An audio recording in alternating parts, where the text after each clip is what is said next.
Okay, so I attempted to teach this earlier and I was unsuccessful. So here it is again. You've already done a quick activity on the internal temperatures. Most of them that I looked at looked awesome. And I will get those, I will make sure that those get laminated, and then many of you will want to probably put those on your refrigerator at home. But I wanted to just reiterate like the really big points and the things that stand out to me about our internal temperatures. So fruits and vegetables and grains, the big key thing here is the 4 hot holding.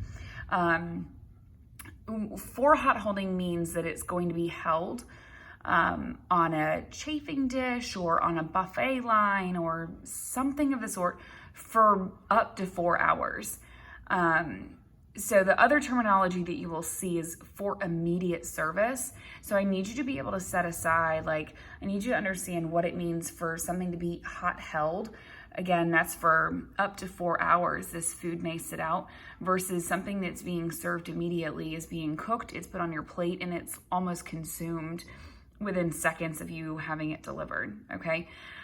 So if you are planning on doing any fruits or vegetables or grain dishes, they must be cooked to an internal temperature of 135 degrees, and then it must stay at that temperature for them to remain safe, okay?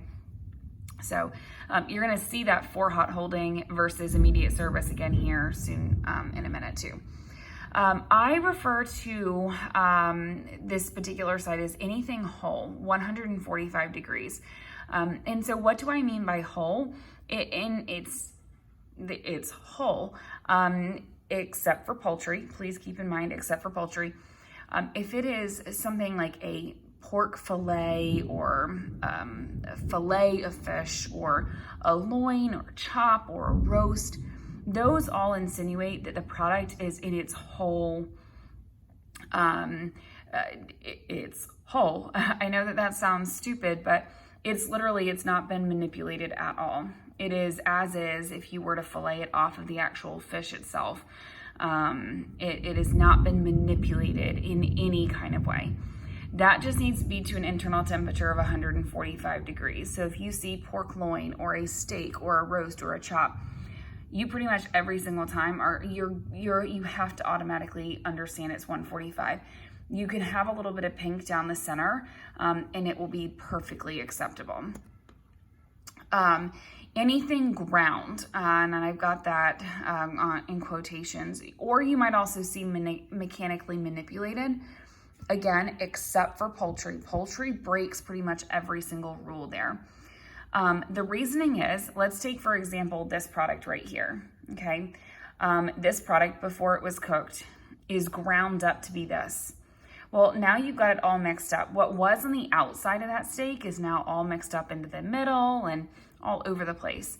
And it's also been in contact with a piece of equipment. This steak had to go through a mechanical process. It had to go through a grinder.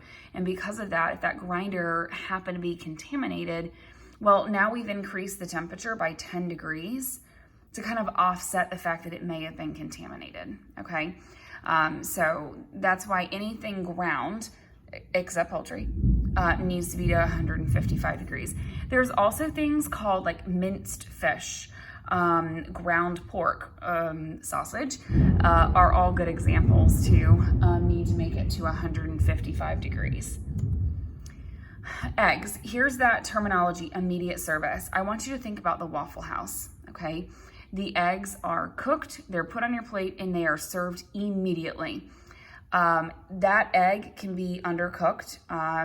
It can be raw or undercooked if it's got a runny yolk. And it simply needs to meet the minimum internal temperature of 145 degrees for it to be safe, okay?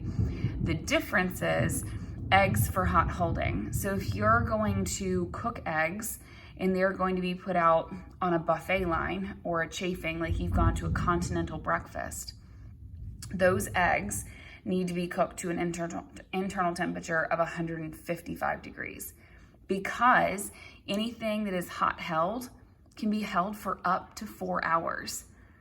So do you think that's safe for up to 4 hours? No, because it's partially raw still, okay? but this we know is fully cooked, and so that's where it kind of breaks the rule. And then poultry, no matter whole or ground, that's the one that breaks the rule. Ground turkey, ground chicken, whole turkey, whole bird, turkey burgers, whatever it may be, must reach an internal temperature of 165 regardless of the form in which it comes, okay? Hopefully those pictures kind of summarized everything for you. I find that this is the most effective way for me to put it in perspective. And the same rule applies for anything stuffed. So things like stuffed shells, like a stuffed pasta or a lobster, even if the lobster is stuffed with something else, or the turkey here is stuffed with rice, whatever it may be, if it is stuffed, it insinuates that it needs to meet 165 degrees. My reasoning for this is like, there's a lot going on. You want to make sure that every component of this dish has been cooked thoroughly. And when you stuff something, you kind of disguise, not disguise, you kind of,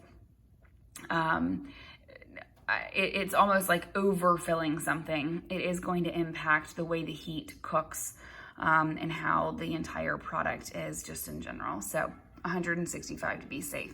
Again, hope those visuals helped you out. And I will have this on CTLS. That way you can reference it again if you need to. All right, thank you. Bye.